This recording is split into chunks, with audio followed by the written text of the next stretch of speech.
चर्चा होगी और वो सारे मुद्दे हमारे जो HR है वो आपका सारी बात वो कर लेंगे। बाकी सबको आप बोलना कि शांति से यहाँ रहे और हमारी गाड़ियों का टाइम हो गया है जाने का, वो जगह तो वो आराम से उनको जाने दो। ठीक है और ये इनको साइड में करो और आपके जो एम्प्लॉइज हैं जिसको भी आप लेना चाहो एम्प्लॉय में से 2 जने को हम ले लेते हैं और लीडरों में से हम 8, 10, 12 जन नहीं तो चाहिए 10 नहीं ये लीडर है ना। देखो लीडर कौन सूरत से भी आए यूनियन वाले नहीं हमने जो सेट किया है ना वो खड़े रहेंगे 10 ही जने की बात है। आपके एडमिन और पर्सनल मैनेजमेंट की मीटिंग के लिए जो एम्प्लॉय तो होगा ना। मेरी बात सुनो। 2 एम्प्लॉय आएंगे। देखो मेरी बात सुनो, लीडर 8 आएंगे। मेरी बात सुनो, अभी हमारे पास यहाँ पे कॉन्फ्रेंस में आपको बता देंगे, अभी बन रहा है, पर हमने जो डिसाइड किया है 10-12 लोगों के बैठने का किया है एक जगह यहाँ पे। अपने एम्प्लॉय से पूछो, हमारे पास 10 आएंगे ना, ऐसा रहेगा तो 5 बड़ी कंपनी है जितना लेकिन क्या है दूर से ये जैसे सूरत से एक लीडर आए, अंकलेश्वर से भी आए, भरूच से भी आए, तो उनको दिक्कत बुरा लगता है कि भाई इतने दूर से हम उनके न्याय के लिए आए। अंदर तो हम बोल रहे हैं कि लीडर हम 8 जने आएंगे, 2 एम्प्लॉय रहेंगे। 10 की ही बात है। 10 जन तो आपको एडजस्ट करना पड़ेगा ना। 10 हम नहीं हो पाएगा। अरे भाई किसे क्या बात कर आप?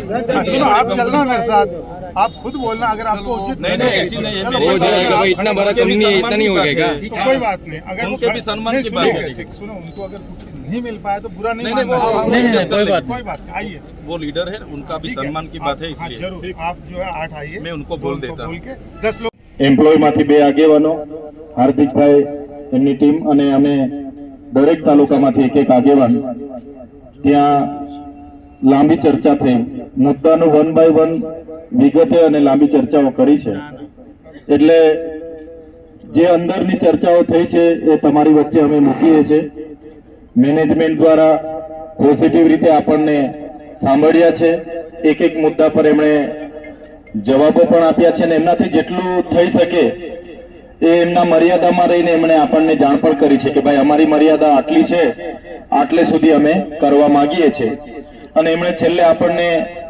અપેક્ષા પણ આપણા પર રાખી છે કે જેટલા પણ અમે કહીએ છીએ તમે બહાર જઈને વાત મૂકજો અને વાત તમામ કર્મચારીઓ અમારા છે કામે લાગે એવી પણ એમણે અપેક્ષાઓ આપણા પર રાખી છે।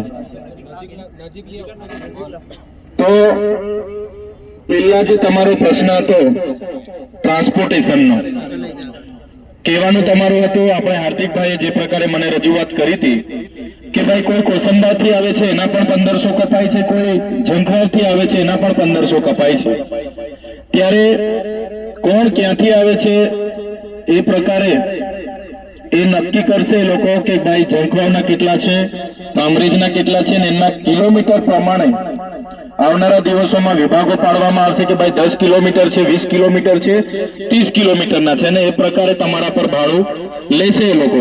ને ભાડાની સિસ્ટમ તો તમને ખબર છે, 60% કંપની આપે છે અને 40% તમારા સેલેરીમાંથી કપાય છે। ત્યારે એમણે કીધું, અમે કીધું કે ભાઈ સેલેરીમાં ભાડું કપાય, બધું કપાતા એમના હાથમાં કંઈ આવતું નથી। ત્યારે એમણે અમારા બધાની રજૂઆત અને અમારા બધાના આગ્રહને માન રાખીને ભાડામાં 10%ની તમને રાહત આપી છે।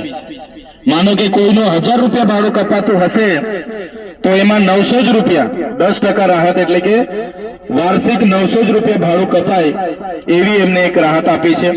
બીજી તમારી રજૂઆત કેન્ટીનને લઈને હતી કે ભાઈ કેન્ટીનમાં અમે જઈએ એટલે અડધો કલાકનો જ અમને સમય આપે છે, તો એમની સાથે ડિસ્કસ કરતા અડધા કલાક જે 30 મિનિટ થાય છે એના કરતા એમણે 10 મિનિટ આપણને વધારે આપી છે કે ભાઈ તમે 40 મિનિટ કેન્ટીનમાં આવી અને તમે શાંતિથી જમી શકો છો।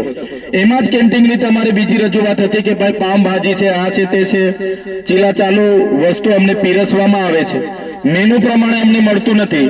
ત્યારે એમને અમે સ્પષ્ટ કહી દીધું છે અને એમના કોન્ટ્રાક્ટરને પણ એ લોકો કહી દેશે કે તમને દાળ ભાત શાક રોટલી અને પાપડ કચુંબર મળે એની માટે પણ અમે રજૂઆત કરી છે અને એ લોકોએ માન્ય રાખી છે કે જે હમણાં નવી કેન્ટીન ચાલુ થવાની છે તેમાં તમને એક ટાઈમ દાળ ભાત શાક રોટલી પાપડ અને કચુંબર મળશે અને એમાં પણ આપણે કીધું કે ભાઈ થોડું મોંઘું પડે છે, થોડું રાહત કરો તમે। એમને કેન્ટીનના પૈસા કપાવવાથી બીજું કંઈ વધતું નથી, તો કેન્ટીનના પૈસામાં પણ તમને 10% રાહત આપવાની એમણે કીધી છે। માનો કે તમને મંથલી તમારા કેન્ટીનના પૈસા થાય છે 1000 રૂપિયા, તો એમાં પણ 10% રાહત એટલે કે 900 જ રૂપિયા. તો એક દાખલો આપું છું, કદાચ તમારા 600 કપાતા 700, મને કોઈ આઈડિયા નથી, પણ એમાં 10%ની કંપનીએ રાહત આપવાની વાત કરી છે. એમાં પણ કંપનીએ કીધું કે અમે 60-40 ના રેશિયા પ્રમાણે 60% કંપની ચૂકવશે અને 40% લેબર ચૂકવશે. એટલે ટ્રાન્સપોર્ટેશનમાં 10% અને કેન્ટીનમાં 10%, એટલે 20% આપણને બંને જગ્યાએ 10-10%ની રાહત એમણે આપી છે. બીજી તમારી પગારની બાબતો હતી, તો પગારની બાબતોમાં ઝીણી બહુ જ લાંબી અમે ચર્ચા કરી છે. જે મહત્વની બાબતો છે એની જ વાત હું તમને કરું છું, બીજી વાતો તમારા માણસ કરશે. તો પગારની બાબતોમાં અમે ઝીણી બધી જ ચર્ચાઓ કરી. તો એમાં જે વિભાગો છે કે ભાઈ કુશળ શ્રમિક, અર્ધ કુશળ શ્રમિક અને બિન કુશળ શ્રમિક અને ગવર્મેન્ટના જે પણ ધારાધોરણો બધું છે, ઇન્ક્રીમેન્ટ છે, બધી જ બાબતો અમે ચર્ચા કરી. તો એમણે અમને સ્પષ્ટ કીધું છે કે હમણાં જે પણ લોકો મહિનાના 26 દિવસ ભરશે એ લોકોને અમે હાલમાં 17,500 હાલમાં મળશે અને 1100 રૂપિયા ઇન્ક્રીમેન્ટ મળશે. પગાર વધારાની બાબતો હતી ને, ઘણા લોકોની રજૂઆત હતી કે ભાઈ અમને આજે પણ 13,500 મળે છે, 15,500 મળે છે કે 15,208 રૂપિયા મળે છે, એ બધી રજૂઆતો હતી. તો એ બાબતે આપણને જે અંદર ચર્ચા કરી એમણે આપણને એવું કીધું, 26 દિવસ જો આપણા એમ્પ્લોય ભરે છે તો એમનો પગાર સ્લીપ એમની 17,500 ની બનશે અને 1100 રૂપિયા એમને દર મહિનાનું ઇન્ક્રીમેન્ટ મળશે. બીજું એમણે કીધું કે મહિનામાં 1.5 દિવસ CL મળશે, 1.5 દિવસ. 20 દિવસમાં 1 દિવસની એમાં કોઈ પગાર કપાય ના. 20 દિવસમાં તમે 1 દિવસની રજા મૂકી શકો છો અને 26 દિવસમાં 1.5 દિવસ તમે રજા મૂકશો તો પણ તમને એનો પગાર મળીને તમારું થઈ જશે. બીજું એમણે કીધું કે જે ઓવરટાઈમ તમે કરો છો, કેટલાકને રવિવારે આવો છો અને ઓવરટાઈમ તમારો જે થાય છે, વધારાની ઓટી થાય છે, તો એ ઓટીના ડબલ ગણીને એમને તમને ચૂકવણા થશે. પણ એ ઓટી કરો એટલે તમારે ચાલુ દિવસે રજા પાડવાની થતી નથી. જો તમે ચાલુ દિવસે પછી રજા પાડશો તો ઓટી તમારા 26 દિવસના સિલેબસમાં ગણાઈ જશે. એવું એમણે આપણને જાણ હમણાં કરી છે. એ જ પ્રકારે બોનસમાં એમને બોનસની આપણી વાત હતી કે ભાઈ બોનસ અમને 8.33% જે અમારા ધારાધોરણ છે એ પ્રમાણે મળવું જોઈએ. તો એમણે આપણને એવું કીધું છે કે બોનસ અમારે હમણાં સુધી તો અમે મંથલીના પગારમાં એડ કરતા હતા, પણ તમે નક્કી કરો અમારે મંથલીના પગારમાં એડ કરવા છે કે તમને દિવાળી પર એક સાથે બોનસ આપવાનું છે. એ એમણે અમને પૂછેલું છે. તો તમે હાર્દિકભાઈને જણાવશો કે ભાઈ આપણે મહિને એડ થાય છે એમ જ રાખો તો એમ જ રહેશે, અને તમારે જો વર્ષે એક જ વાર બોનસ લેવાનું હશે દિવાળી પર તો એ બોનસ તમને એક જ વાર દિવાળી પર જે પણ મળવાનું પાત્ર થશે 8.33% રૂપે એ તમને મળશે. ત્રીજો પગાર તો બહુ જ માથાકૂટ કરી હમણાં કે ભાઈ તમે હમણાં પગાર અમારા લોકોને વધારી આપો. પગાર આટલામાં પોસાતો નથી, મોંઘવારી છે, દૂરથી આવે છે, કપાઈ છે, આ છે, તે છે, બધી જ પ્રકારની બધા જ લોકોએ વારા પરથી રજૂઆત કરી. તો એમને થોડા નીતિ વિષયક નિયમો અમને બતાવ્યા, સરકારશ્રીના પરિપત્રો અમને બતાવ્યા. એટલે એમણે આપણને ચોખ્ખું જ કીધું છે કે આપણા જેટલા પણ એમ્પ્લોય છે બધાનું વર્ષ પૂરું નથી થતું. જેવું વર્ષ પૂરું થશે એટલે 1 એપ્રિલથી પગાર વધારો કરી આપવાની એમણે આપણને બાંહેધરી આપી છે. ફિગર આપણને કીધું નથી કે 1 એપ્રિલથી તમારો પગાર કેટલો વધાવીશું, 3500 વધાવીશું, 2200 વધાવીશું કે 5000 વધાવીશું કે 7000 વધાવીશું, એવો ચોક્કસ ફિગર એમણે આપ્યો નથી. પણ એમણે કીધું કે થોડા સમયમાં અમે જણાવીશું. અમારા ડિરેક્ટર, બોર્ડ ઓફ ડિરેક્ટરની મીટિંગ થશે, એમાં અમે એપ્રુવલ મૂકીશું અને 1 એપ્રિલ જે નવું વર્ષ શરૂ થશે ત્યારે લગભગ બધાના 1 વર્ષ થઈ જશે. તો તમારો બધાનો અહીંયા બેઠેલાની વાત હું નથી કરતો, આ જે પણ વાત થાય છે તમારા 8500 કર્મચારીઓની જ વાત થાય છે. અહીંયા બેઠેલા 500 લોકોને એવું વાત નથી કરતો. એમણે જે બધી મંજૂરી આપી છે એ બધા માટેની જ જે વાત છે એ જ વાત કરું છું. ત્યારે તમારે ગોલ્ડી સોલરના 8500 કામદારો છે એમના પગાર વધારાની મંજૂરી 1 એપ્રિલથી એ લોકો આપવાના છે. પણ આટલો જ પગાર વધારો થશે એવો ફિક્સ આંકડો આપણને આપ્યો નથી, પણ એમણે ખાતરી આપી છે, મને પણ કીધું છે કે 1 એપ્રિલથી અમે ચોક્કસપણે એમનો પગાર એમના મેન લોકો સાથે બેસીને અમે વધારી આપીશું. આ એક વાત થઈ છે. બીજી, તમારા કામના કલાકોને લઈને પણ એમણે કીધું છે કે અમને બધાને કીધું કે બધા જ અમારા કામદારો છે, પરિવારના કામદારો છે, ખૂબ સારું કામ કરે છે. તો જે પણ 6 દિવસની હડતાલ છે એ હડતાલ જે પણ મુદ્દાઓ છે બધા જ મુદ્દા અમે 1 by 1 એમણે એ કર્યા છે. બીજો કયો મુદ્દો છે? તો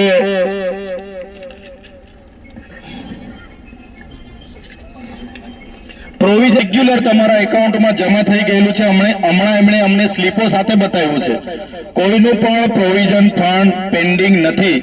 તમારામાંથી 1800 રૂપિયા કપાય છે અને સામે તમારા કોન્ટ્રાક્ટમાંથી 1950 રૂપિયા એ લોકોએ કાપીને તમારામાં 3750 રૂપિયા દર મહિને જમા થયું છે.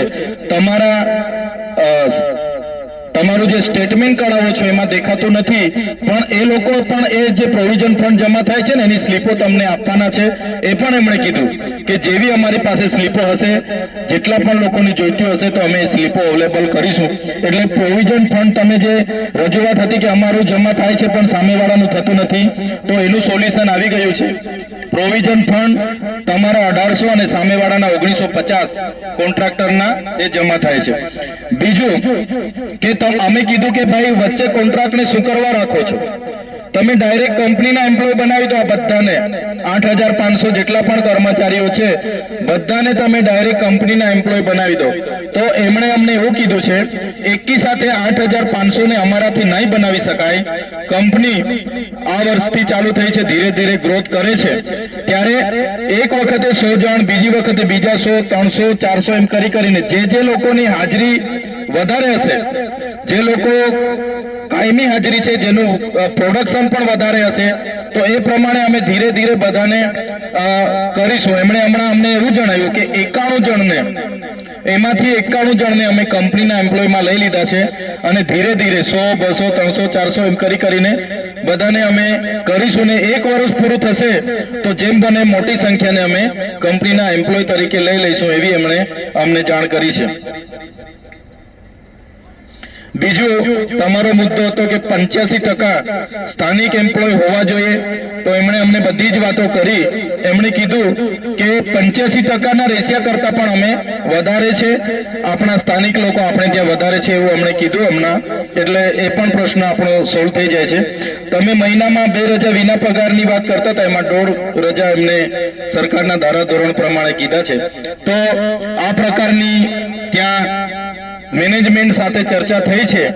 હવે આગળની કાયદાઓ બન્યા છે, એમના વેતન માટેના કાયદાઓ બન્યા છે, ઓવર ટાઈમ માટેના કાયદાઓ બન્યા છે, બોનસ માટેના કાયદાઓ બન્યા છે, પ્રોવિઝન ફંડ માટેના કાયદાઓ બન્યા છે, અને વીમા પોલિસી માટેના કાયદાઓ બન્યા છે, અને લઘુત્તમ વેતન ધારાના કાયદાઓ બન્યા છે.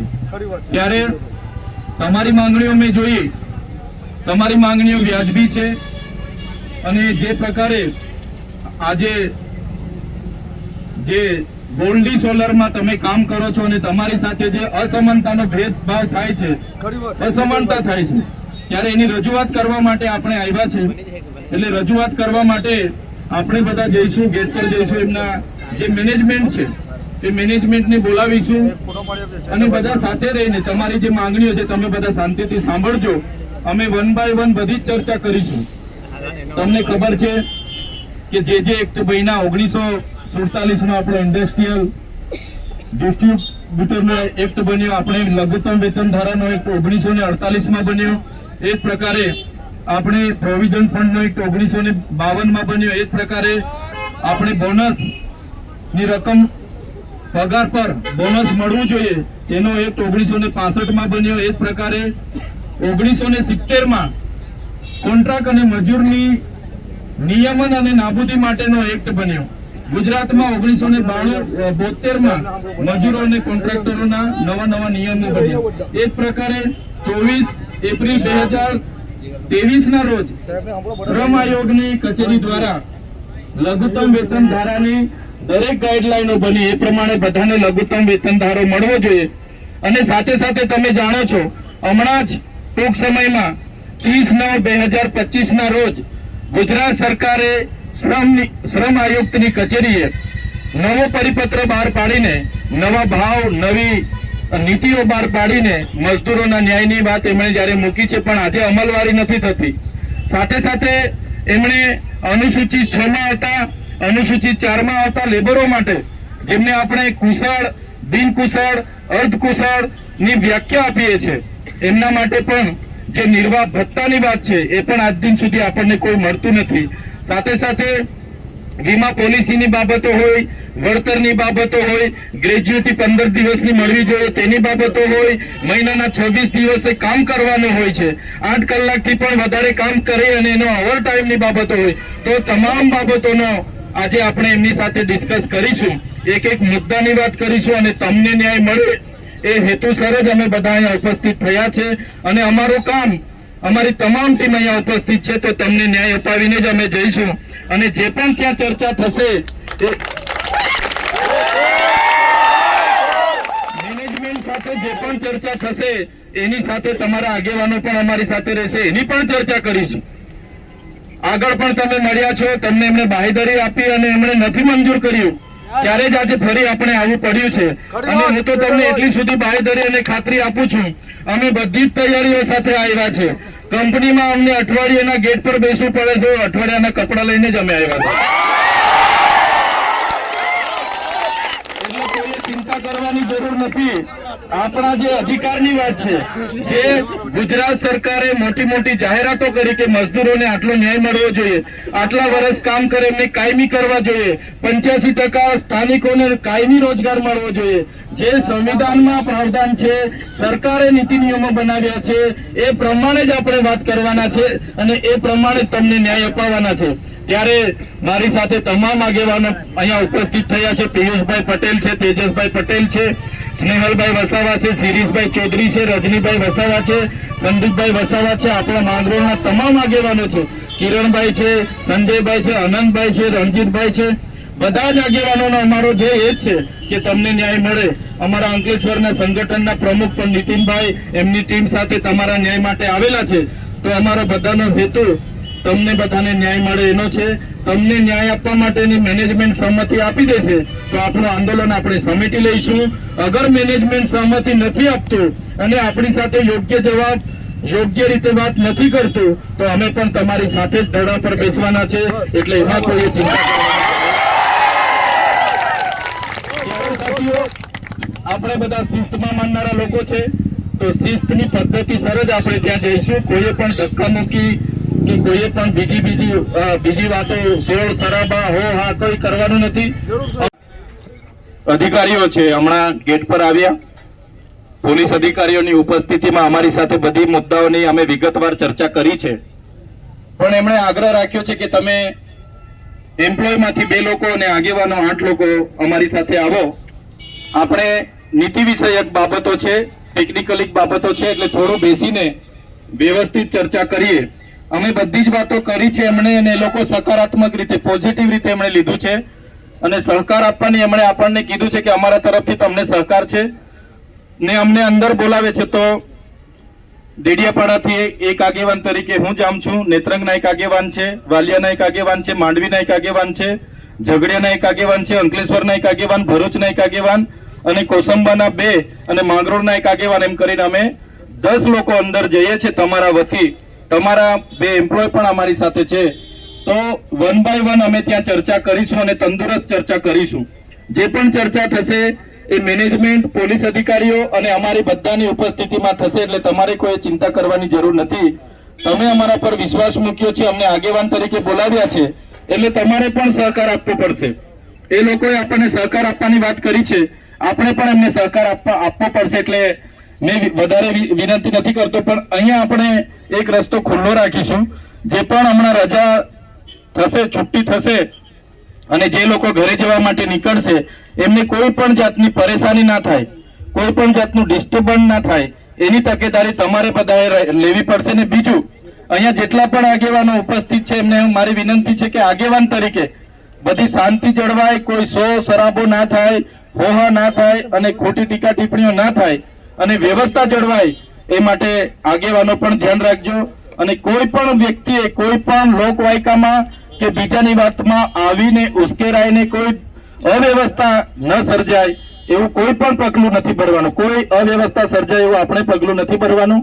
એ લોકોએ સહકાર આપવાની વાત આપણને કરી છે, આપણે પણ સહકાર આપવાનો છે.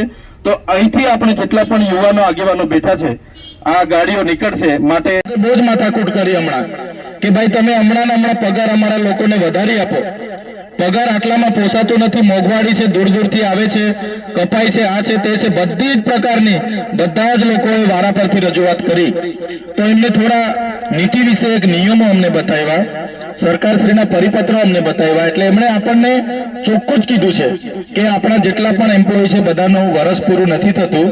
જેવું વર્ષ પૂરું થશે એટલે 1 એપ્રિલથી પગાર વધારો કરી આપવાની એમણે આપણને બાહેધરી આપી છે. ફિગર આપણને કીધું નથી કે 1 એપ્રિલથી તમારો પગાર કેટલો વધાવીશું, 3500 વધાવીશું, 2200 વધાવીશું કે 5000 વધાવીશું કે 7000 વધાવીશું, એવો ચોક્કસ ફિગર એમણે આપ્યો નથી. પણ એમણે કીધું કે થોડા સમયમાં અમે જણાવીશું. અમારા ડિરેક્ટર, બોર્ડ ઓફ ડિરેક્ટરની મીટિંગ થશે, એમાં અમે એપ્રુવલ મૂકીશું અને 1 એપ્રિલ જે નવું વર્ષ શરૂ થશે ત્યારે લગભગ બધાના 1 વર્ષ થઈ જશે. તો તમારો બધાનો અહીંયા બેઠેલાની વાત હું નથી કરતો, આ જે પણ વાત થાય છે તમારા 8500 કર્મચારીઓની જ વાત થાય છે. અહીંયા બેઠેલા 500 લોકોની હું વાત નથી કરતો. એમણે જે બધી મંજૂરી આપી છે એ બધા માટેની જ જે વાત છે એ જ વાત કરું છું. ત્યારે તમારી ગોલ્ડી સોલરના 8500 કામદારો છે, એમના પગાર વધારાની મંજૂરી 1 એપ્રિલથી એ લોકો આપવાના છે. પણ આટલો જ પગાર વધારો થશે એવો ફિક્સ આંકડો આપણને આપ્યો નથી. પણ એમણે ખાતરી આપી છે, મને પણ કીધું છે કે 1 એપ્રિલથી અમે ચોક્કસપણે એમનો પગાર એમના મેન લોકો સાથે બેસીને અમે વધારી આપીશું. આ એક વાત થઈ છે. બીજી, તમારા કામના કલાકોને લઈને પણ એમણે કીધું છે કે અમને બધાને કીધું કે બધા જ અમારા કામદારો છે, પરિવારના કામદારો છે, ખૂબ સારું કામ કરે છે. તો જે પણ 6 દિવસની હડતાલ છે એ હડતાલ જે પણ મુદ્દાઓ છે બધા જ મુદ્દા અમે 1 by 1 એમણે એ કર્યા છે. બીજો કયો મુદ્દો છે? તો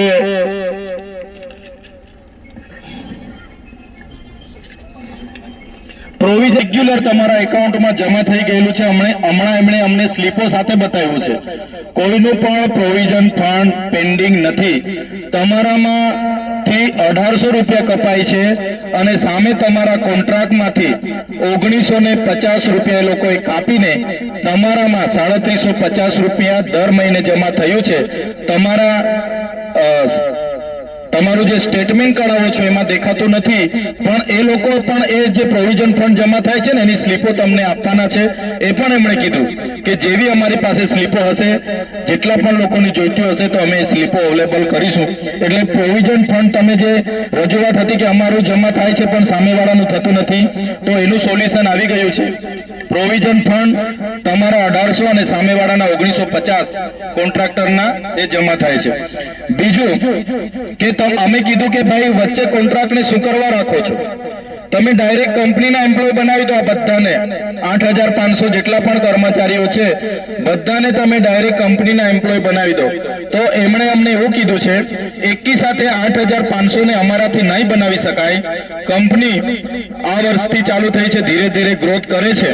ત્યારે એક વખતે 100 જણ, બીજી વખતે બીજા 100, 300, 400 એમ કરીને જે લોકોની હાજરી વધારે હશે, જે લોકો કાયમી હાજરી છે, જેનું પ્રોડક્શન પણ વધારે હશે, તો એ પ્રમાણે અમે ધીરે ધીરે બધાને કરીશું. એમણે હમણાં અમને એવું જણાવ્યું કે 91 જણને, એમાંથી 91 જણને અમે કંપનીના એમ્પ્લોયમાં લઈ લીધા છે અને ધીરે ધીરે 100, 200, 300, 400 એમ કરીને બધાને અમે કરીશું. ને 1 વર્ષ પૂરું થશે તો જેમ બને મોટી સંખ્યાને અમે કંપનીના એમ્પ્લોય તરીકે લઈ લઈશું, એવી એમણે અમને જાણ કરી છે. બીજું તમારો મુદ્દો હતો કે 85% સ્થાનિક એમ્પ્લોય હોવા જોઈએ, તો એમણે અમને બધી જ વાતો કરી. એમણે કીધું કે 85%ના રેશિયા કરતા પણ અમે વધારે છે, આપણા સ્થાનિક લોકો આપણે ત્યાં વધારે છે એવું અમને કીધું હમણાં. એટલે એ પણ પ્રશ્ન આપણો સોલ્વ થઈ જાય છે. તમે મહિનામાં 2 રજા વિના પગારની વાત કરતા હતા, એમાં 1.5 રજા એમને સરકારના ધારાધોરણ પ્રમાણે કીધા છે. તો આ પ્રકારની ત્યાં મેનેજમેન્ટ સાથે ચર્ચા થઈ છે. હવે આગળની